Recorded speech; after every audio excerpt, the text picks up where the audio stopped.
Welcome to the Deep Dive. Hello. Today, we are plunging into the kind of legal drama that feels like it's pulled straight from a crime thriller. We're examining a case built around two Link murders, the suspects, and a really fierce procedural battle over whether they should face judgment together or separately. Yeah, and the source material for this deep dive, it gives us a fantastic ringside seat to the whole legal process.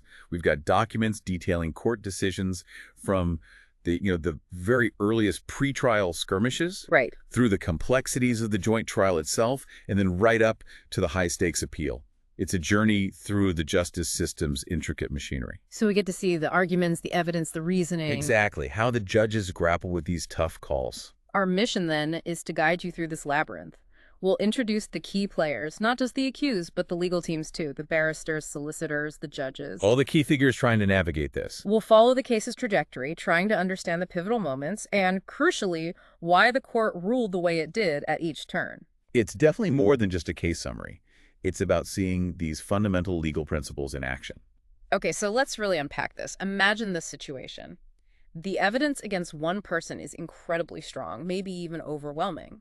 Yeah. But bringing that evidence into court might unfairly prejudice the case against someone else standing trial right beside them. How does the justice system even handle that? It's a huge challenge. Right. How do you decide if trying people together, which might seem efficient, actually risks creating what the law calls a substantial miscarriage of justice? A really serious term. Very. And this specific case, it unfolds around two tragic, closely connected events. The death of Dr. Michael Chai back in October 1989. Okay. And then, less than a year later, the murder of his sister, Rita Caleo, in August 1990. And the two men accused are central here. Mark Caleo, who is Rita's husband, he was charged with soliciting both of those murders. Right. Soliciting means arranging or asking for them to happen. And alongside him, Alani Afu, charged specifically with the murder of Rita Caleo. They were initially charged together on the same indictment. Okay, charged together. But it wasn't smooth sailing from there. Not at all. This is where the procedural battle kicks off almost immediately. Even before any trial started, Mark Caleo's legal team put in an application.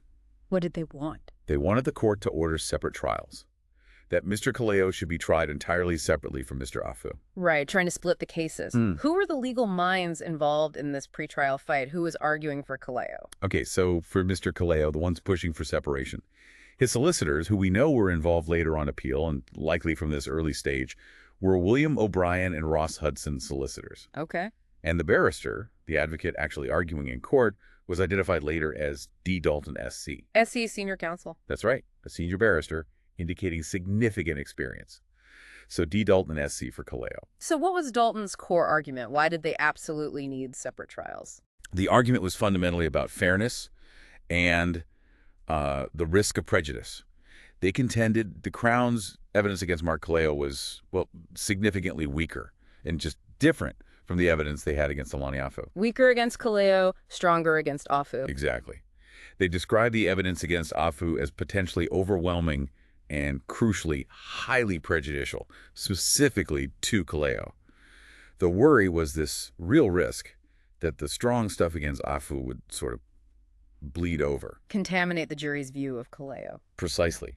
Unfairly strengthening the weaker case against him. Was there one particular piece of evidence that really worried them? Oh, absolutely. There was one witness whose potential testimony was labeled the crux of the case for the separation, a man named Mr. Joseph Naliva. Naliva. And what was he expected to say? Naliva was an associate of Afu's. He's expected to testify that Afu showed him some jewelry and said something like he had to knock a Chinese lady for this. Okay. And critically, that the job came from someone approached by the husband, or maybe even more directly, the husband gave me the job. And the huge legal issue there is that what Afu allegedly told Naliva, that's potentially evidence against Afu, sure, but generally not admissible against Caleo, right? It's hearsay, basically, regarding Caleo. You've hit the nail on the head. That's a fundamental rule. So Caleo's counsel, Dalton SC, argued the danger was massive. If the jury hears this really damning statement from Naliva about Afu getting the job from the husband, And they believe Afu did it. they might just leap to the conclusion that the husband must be Mark Caleo, even if the direct evidence against Caleo himself wasn't strong enough on its own. A conviction by association based on evidence they shouldn't technically use against him? That was the core fear. It highlights that classic joint trial dilemma. presenting the whole story versus protecting individual defendants from unfair prejudice. So what was the Crown's take? How did they respond? And who was representing the prosecution side? The prosecution, the Crown, was represented by the Solicitor for Public Prosecutions for New South Wales. Their legal team, again, looking at the appeal stage, which likely reflects the pre-trial setup, included Decal SC. Another senior counsel. Yes, Decal SC, along with E. Jones as junior counsel. And what was their argument for keeping the trial joint? Why not separate them? They saw the evidence completely differently. The Crown argued that the case against each man was actually an integral part of the proof against the other. How so? Interconnected. Yeah. They argued, look, proving Afu was the killer helps show Caleo arranged it. And proving Caleo arranged it provides the why, the motive for Afu to commit the murder. They felt a joint trial was in the interests of justice. To see the whole picture. Right. To let the jury see the whole picture, avoid potentially contradictory verdicts you might get with separate trials, especially since they argued both murders stemmed from, the same overall situation. So Caleo's team, risk of prejudice is too high. Crown's team, the cases are too linked, need to be tried together. Big decision for the judge. Who made the call? The judge tasked with this was Justice R.A. Holm. He heard all these arguments in the pre-trial phase. And the decision? He refused the application for separate trials. This was back in February 2018. He kept them together. What was his reasoning, given the clear potential for prejudice that Caleo's team raised? Well, Justice Holm definitely acknowledged that potential prejudice. Yeah. He specifically mentioned evidence like Naliva's statement, admissible against Afu but not Caleo. That was clear. What? But he noted that this kind of scenario, it's not unusual in joint trials. It happens quite often. So he saw it as a standard challenge. Pretty much. And his view was that this kind of potential prejudice can often be dealt with or ameliorated, as a legal term goes. Softened, managed. Yeah, lessened or neutralized, essentially by the judge giving express and careful directions to the jury, telling them exactly what evidence applies to whom and what they can and can't use. So he put faith in the power of jury instructions. At that stage, yes. He said he was not persuaded that a joint trial would necessarily cause positive injustice to Caleo, though, importantly, he did sort of leave the door ajar. How so? He noted Caleo could potentially renew the application later, during the trial itself, if things changed or the prejudice seemed worse than anticipated. Okay, but for the moment, the decision was made. Joint trial it is. Correct. Mark Caleo and Alani Afu were tried together before Justice R.A. Holm. All right, let's step inside that courtroom now. The trial is underway. What was the core evidence the Crown rolled out against each defendant? It sounded like a complex case to present. It really was. The Crown had to build this narrative, linking Caleo to the planning and payment, Afu to the actual killing of Rita Caleo, and also try to convince the jury Caleo solicited Dr. Chai's earlier murder, too. Let's tackle the case against Mark Caleo first, focusing on soliciting his wife Rita's murder. What did the Crown present? Okay, for Caleo, they started by establishing motive. Why might he want Rita dead? They brought evidence of an affair he was having with a Demeteria. Mrs. Janice Yap, her husband, Mr. Pinkan Yap, actually testified. Wow, okay. What else on motive? They painted a picture of a difficult marriage. Friends like Mrs. Lynette Lum, Ms. Mimi Chan, Ms. Angela Che gave evidence about the state of the relationship. Mr. Yap also testified that Rita had potentially threatened Caleo, saying something about bringing him down. Pressure points. Anything financial? Yes, evidence about Rita's will reportedly not providing for Caleo, and also about canceled credit cards, suggesting perhaps financial conflict or strain. So the Crown built this backdrop of marital problems and potential financial gain or relief. Okay, that's the why. How did they try to directly link Caleo to the arranging of the murder? The absolute linchpin witness here was Mr. Anthony Stambolis. He actually worked for Caleo. An employee, what did he claim? Stambolis testified that Caleo directly asked him to find someone to kill Rita. Now, his account was a bit unusual. He claimed Caleo initially framed it as an insurance job. An insurance job? What does that even mean in this context? That's murky. Stambolis said Caleo reassured him no one would actually die because there was too much heat from Dr. Chai's earlier death. That sounds contradictory if he's asking someone to kill her. It does. But Stambolis testified that despite this supposed reassurance from Caleo, he understood the instruction clearly as a contract killing, and he relayed it as a murder for hire to Alani Afu. Afu, who he knew how. Stambolis said Afu was a drug contact of his. He testified the agreed price was $10,000 plus some jewelry from the house. And Stambolis' involvement didn't stop there. No, he claimed he was deeply involved. He said he drove a Hafu and Afu's girlfriend, a Miss Cindy, to Rita's place in Double Bay once beforehand, sort of reconnaissance. And on the night itself? Yes, and on the night of the murder. He also alleged Caleo specifically told him to tell Afu that the balcony door would be left open, making entry easy. Wow. What about the payment? Did Stambolis say Caleo paid up? Stambolis claimed he personally gave Afu $5,000 after the murder, and he alleged that Caleo's brother, Gerard Caleo, paid the other $5,000, making the full $10,000. Stambolis' testimony sounds absolutely crucial for the Crown's case against Caleo, but that whole insurance job part and his own involvement, he must have faced tough questions. Oh, absolutely. His credibility was heavily attacked by the defense during cross-examination. A key point was that Stambolis himself admitted he'd lied extensively to the police in his earlier statements, trying to minimize his own role in the whole affair. Right, that's a major red flag for a jury. What other evidence did the Crown have against Caleo besides Stambolis? They relied on circumstantial evidence, things surrounding the event. For example, Caleo returning home the day before the murder. The Crown suggested this was maybe to leave the balcony door open or place the jewelry, drawing on evidence from the nanny, Miss Leyland Shore, about who was in the house. Okay, inferences based on timing. What else? His actions on the night of the murder, witnesses like Mrs. Yvette Gaunt testified he stayed unusually late at his restaurant, though another supervisor, a Mr. Ducanto, also gave evidence on that point. Any financial trails? Yes, this was significant. The Crown pointed to financial records showing large, unusual cash withdrawals from Caleo's company account, Limway PL Ltd., specifically $15,000 on July 31st, 1990, and another $10,000 on August 13th, 1990, just before the murder. And the amounts? The $10,000 withdrawal closely matched the alleged payment amount Stambolis talked about. A forensic accountant and another witness, Mr. Loke, testified these withdrawals were out of the ordinary for that account. And the crime scene itself? Crucially, police found no sign of forced entry into the Caleo home, which fits the story about the balcony door being left open. Okay, so for Caleo, motive, affair, marriage, money, Stambolis' direct testimony, solicitation, arrangement, payment, and circumstantial evidence. Actions, cash, no forced entry. Now, what about the case against Alani Afu, the alleged killer?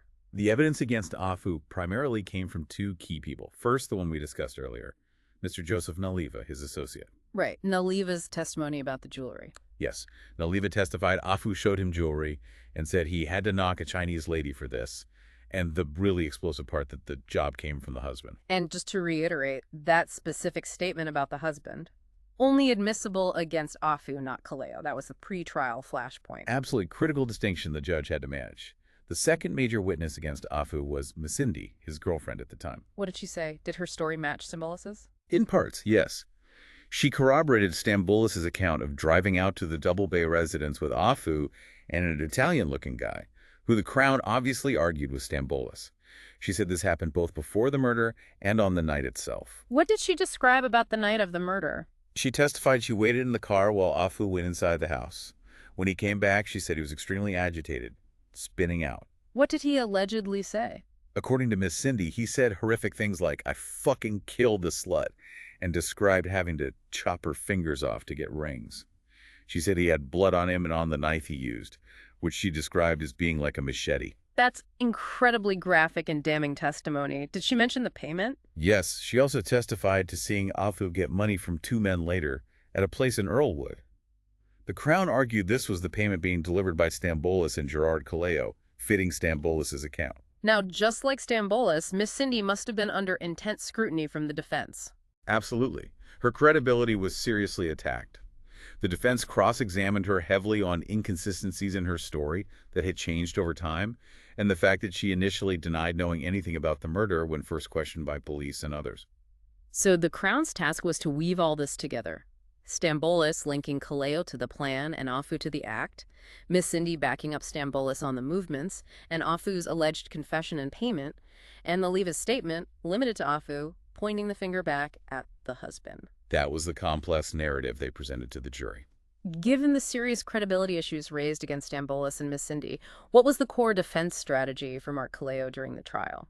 Caleo's defense, argued by Dalton SC, was fundamentally that he did not solicit the murder. Their alternative theory was that Mr. Stambolis was the real driving force. Stambolis? How so? They suggested Stambolis instigated a plan to rob Rita Caleo, perhaps for the jewelry, and that this robbery simply went wrong, tragically escalating into her death. It wasn't a murder planned by Caleo. So point the finger at Stambolis, the key witness against Caleo. Exactly. A huge part of their strategy was relentlessly attacking the credibility of both Stambolis and Miss Cindy, highlighting their admitted lies to police, the inconsistencies, arguing they were completely unreliable witnesses whose testimony couldn't be trusted to found a conviction. Now, let's go back to that really tricky piece of evidence. Naliva's statement about the husband gave me the job, admissible only against Afu. How did Justice Holm handle that during the actual trial? He knew it was a danger zone. He was clearly very attuned to it. He gave what the appeal court later described as very clear and firm directions to the jury about this specific evidence. What did he tell them? He explicitly told them multiple times that Naliva's testimony about the husband could only be considered when deciding the case against Mr. Afu. It must not be used in any way, shape, or form when they were considering the separate case against Mr. Caleo. Not just once, but repeatedly. Yes. He reportedly gave this direction immediately after Naliva actually gave that part of his evidence, and then he hammered it home again in his final, detailed summing up before the jury went out to deliberate. He apparently stressed it would be a serious breach of their oath as jurors if they misused that evidence against Caleo. Really laying down the law on that point. Okay, so after all the evidence, the legal arguments, the attacks on credibility, and these strong judicial directions, what did the jury decide? The jury returned their verdicts on April 5th, 2018. And for Mark Caleo? For Mark Caleo, they found him guilty of soliciting the murder of his wife, Rita Caleo. Guilty on that charge. What about the other charge against him, soliciting Dr. Chai's murder? On that one, they found him not guilty. Interesting. So they accepted Stambolis' account regarding Rita's murder, but not regarding Dr. Chai's. And for Alani Afu? The jury found Alani Afu guilty of the murder of Rita Caleo. So, guilty verdicts for both men on the charges relating to Rita Caleo's death. But that acquittal for Caleo on the Dr. Chai charge, that feels significant, especially since Stambolis was key to that allegation too. It absolutely was significant, and it became a central pillar for what happened next. Which was inevitably an appeal. Yes. Mark Caleo wasn't accepting the guilty verdict for soliciting Rita's murder. He sought leave to appeal his conviction. And what was the basis for his appeal? Did they raise multiple issues? No, it was incredibly focused. The sole ground of appeal went right back to that fundamental issue from before the trial even started, the joint trial itself. The separation argument again? Precisely. Caleo's legal team argued that the very fact he was tried jointly with Afu resulted in a substantial miscarriage of justice. Why? Because of that prejudicial evidence. Exactly. They contended that despite Justice Holmes' clear directions, the jury was likely, perhaps inevitably, prejudiced by that highly damaging evidence against Afu, especially Mr. Naliva's statement directly linking the job to the husband. Remember, that evidence was not legally admissible against Caleo. So the argument was, the judge tried his best with warnings, but that specific evidence was just too powerful, too toxic for the jury to truly ignore when thinking about Caleo. That's the essence of it. They argue the feared prejudice had actually happened. They pointed to the acquittal on the Dr. Chai charge as evidence the jury did have doubts about Stambolis' overall reliability. Ah, so they're saying, look, the jury didn't fully buy Stambolis on the Chai matter, yet they convicted on the Rita matter. What tipped the balance? Exactly. Their suggestion was that the inadmissible but highly prejudicial Naliva evidence must have been the thing that unfairly tipped the scales against Caleo on the Rita charge, turning a potential acquittal into a conviction. A powerful argument. Who heard this appeal? Which judges had to decide if the trial was fundamentally unfair? The case went to the highest criminal court in the state, the Court of Criminal Appeal for New South Wales, the NSWCCA. The bench comprised the Chief Justice, Bathurst CJ, along with Justice Beach Jones J. and Justice N. Adams J. The Chief Justice himself presiding. And were the legal teams the same ones who argued the pretrial separation issue? Yes, remarkably, it was the same lineup. D. Dalton SC, instructed by William O'Brien and Ross Hudson solicitors, was back arguing for the appellant, Mr. Caleo. And for the Crown. And D. Cal SC, again with E. Jones, instructed by the solicitor for public prosecutions, argued for the Crown, the respondent, trying to uphold the conviction. So the same senior barristers were locking horns again over the impact of that joint trial. Fascinating. What were the core arguments they put to the appeal judges? Caleo's side first. Dalton SC for Caleo really hammered home the point that the Crown's case against his client was, in their view, inherently weak. It rested so heavily on Stambolis, a witness whose credibility, they argued, was demonstrably flawed, as shown by the jury rejecting his evidence on the Dr. Chai charge. So, weak case, unreliable main witness. Right. And into that mix, you throw Naliva's statement about the husband. Dalton argued this was just too powerful, too prejudicial. He contended there was a real risk, almost a probability, that the jury simply couldn't compartmentalize it, couldn't follow the judge's direction perfectly, resulting in positive injustice to Caleo. He lost a real chance of acquittal because of it. And how did the Crown, through Calesi, counter that? The Crown defended the trial process. Calesi reiterated the general principle that joint trials are often desirable, especially when crimes are closely linked like these were alleged to be. They acknowledged some prejudice as almost inevitable in joint trials. But manageable. And usually curable by strong judicial directions, which they argued Justice Holm gave. Their key point was the appeal court shouldn't just speculate about what the jury might have done. They needed to look at the evidence, look at the directions, and decide if a substantial miscarriage actually happened. Did the Crown still maintain there was enough other evidence against Caleo, even setting aside the Naliva issue? Yes, they did. They argued that even without considering Naliva's statement against Caleo, there was still a reasonably strong circumstantial case. They pointed again to the motive evidence, the affair, the marriage issues, the unusual cash withdrawals, Caleo's actions around the time, the lack of forced entry. Things that corroborated Stambolis. Exactly. They argued this evidence, plus Miss Cindy's testimony, which, despite inconsistencies, backed up key parts of the narrative, provided enough independent support for Stambolis' core claims against Caleo. And they stressed again just how clear and firm Justice Holmes' warnings about the Naliva evidence had been. So the Court of Appeal had this balancing act. The undeniable potential for prejudice from that specific statement versus the strength of the other evidence and the judge's strong directions. What did they decide? The Court of Criminal Appeal handed down its judgment on August 6, 2021. They did grant Mr. Caleo leave to appeal, even though he filed late, acknowledging the seriousness of the issue. The outcome. But ultimately, they dismissed the appeal. His conviction stood. Dismissed. So they concluded that no substantial miscarriage of justice actually occurred, despite the joint trial and that tricky evidence. That's right. The court went back to the legal test. Was there a substantial miscarriage of justice? Or real injustice?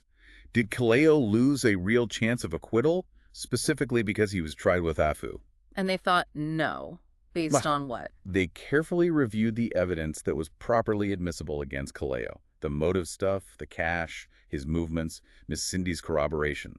They acknowledged the difficulties with Stambolis' evidence, but concluded that, viewed as a whole, the case against Caleo was still reasonably strong. Okay, reasonably strong case. But what about the Naliva statement? That was the whole point of the appeal. How did they assess its impact? This was the absolute crux of their decision.